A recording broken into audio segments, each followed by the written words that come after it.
बिस्मिल्लाहिर्रहमानिर्रहीम। अस्सलामुअलैकुम। Do you know what is dark matter? ये दुनिया जिसमें आप रह रहे हैं, ये यूनिवर्स, ये स्टार्स, ये अर्थ, आप और मैं, ये सारा इस यूनिवर्स का सिर्फ और सिर्फ 5% पार्ट है। इसके अलावा 27% जो पार्ट है उसे हम कहते हैं डार्क मैटर। और इसके अलावा जो rest of the part of universe जो कि ऑलमोस्ट 68% बनता है वो होता है जी डार्क एनर्जी, जो कि आज का हमारा टॉपिक नहीं है, वो हमारा नेक्स्ट वीडियो का टॉपिक होगा। आज जो हमारा टॉपिक है वो है डार्क मैटर, जो कि इस यूनिवर्स का 27% पार्ट है, यानी कि वो सारी विजिबल यूनिवर्स जिसको आप देखते हैं, जिसका भी आपने 1% पार्ट भी एक्सप्लोर नहीं किया, वो पार्ट सिर्फ और सिर्फ इस यूनिवर्स का 5% पार्ट है। उसके अलावा 27 पार्ट ऐसा है वो मैटर, उसको कहते हैं जी डार्क मैटर। ठीक है, अच्छा ये एक ऐसी चीज है, ऐसा मैटर है जो कि ना लाइट को इमिट कर सकता है, ना लाइट को एब्जॉर्ब कर सकता है और ना ही रिफ्लेक्ट कर सकता है। आसान अल्फाज में अगर मैं कहूँ तो हम उसको देख नहीं सकते। ठीक है, ऐसी फॉर्म ऑफ मैटर जिसको आप देख नहीं सकते, ये इनविजिबल है।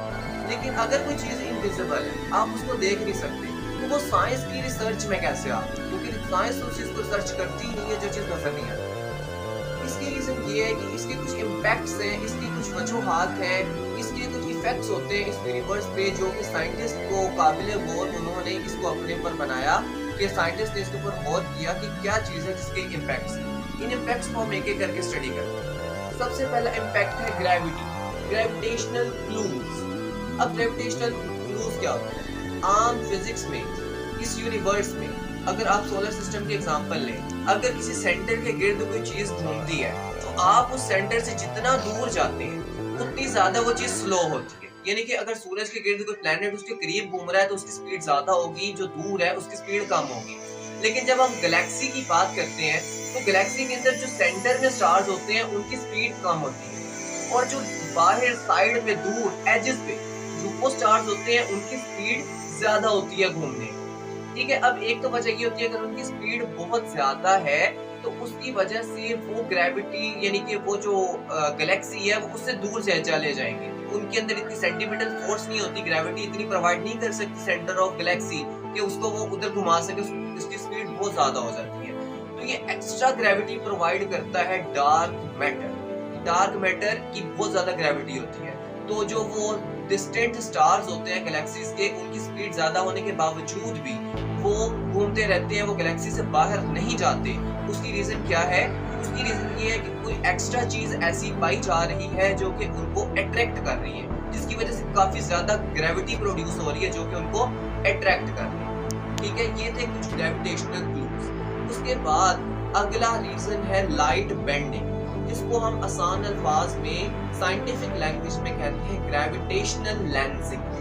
इसमें क्या होता है कि आपको पता है जनरल थ्योरी ऑफ रिलेटिविटी जो कि आइंस्टाइन ने प्रपोज की, उसके मुताबिक जब भी कोई मास स्पेस में आता है तो वो स्पेस टाइम को कर्व करता है, यानी कि ग्रेविटी कुछ नहीं है, जब भी कोई हैवी मास स्पेस टाइम में रखा जाएगा तो वो स्पेस टाइम को कर्व करेगा, जिसकी वजह से हर चीज उसके अंदर से बेंड होती है और लाइट भी बेंड होती है।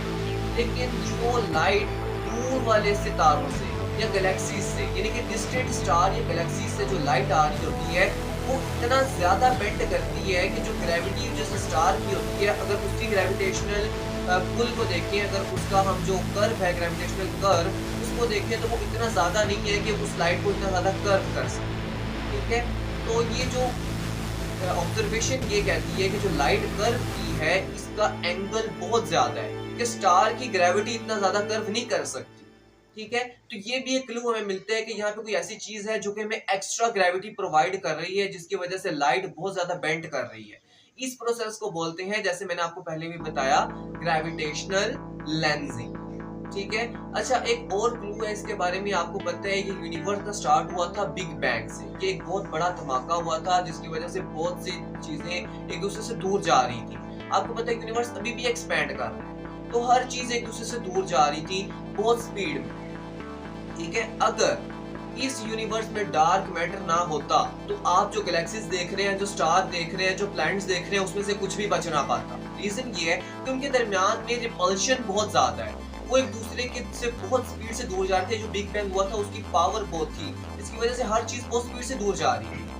तो जो डार्क मैटर है उसकी ग्रेविटी की वजह से, उसकी बहुत ज्यादा ग्रेविटी होती है, जिसकी वजह से वो चीजें एक दूसरे के साथ मिल गई, जिसकी वजह से ही गैलेक्सीज जो है वो गैलेक्सीज की फॉर्म बनाती है। ठीक है, अगर ये डार्क मैटर ना होता तो इसमें से कोई भी चीज अब जो एग्जिस्ट करती है वो एग्जिस्ट ना करती। तो यही कुछ रीजंस थे जिसकी वजह से साइंटिस्ट ये बात मानने पे जो रजामंद हो गए कि इस यूनिवर्स में कोई ऐसी चीज है जिसको हम डार्क मैटर का नाम देते हैं, वो पाई जाती है, जो कि इन सारी वजूहात का रीजन बन रही है। और ये जिस चीज से मिलकर बनी है इसके बारे में भी कोई हमारे पास एविडेंस मौजूद नहीं है। कोई ऐसी चीज है जिसको हम देख नहीं सकते, जिसको हम टच नहीं कर सकते, जिसको हम महसूस नहीं कर सकते। उसके कुछ इफेक्ट्स हैं जिसको हम महसूस कर सकते हैं, जिसकी बना पे हम ये कहते हैं कि अभी इस टाइम ये है, लेकिन इसके ऊपर अभी रिसर्च चल रही है। होप सो आज की वीडियो आपको अच्छी लगी होगी और आपकी इन्फॉर्मेशन में काफी इजाफा होगा।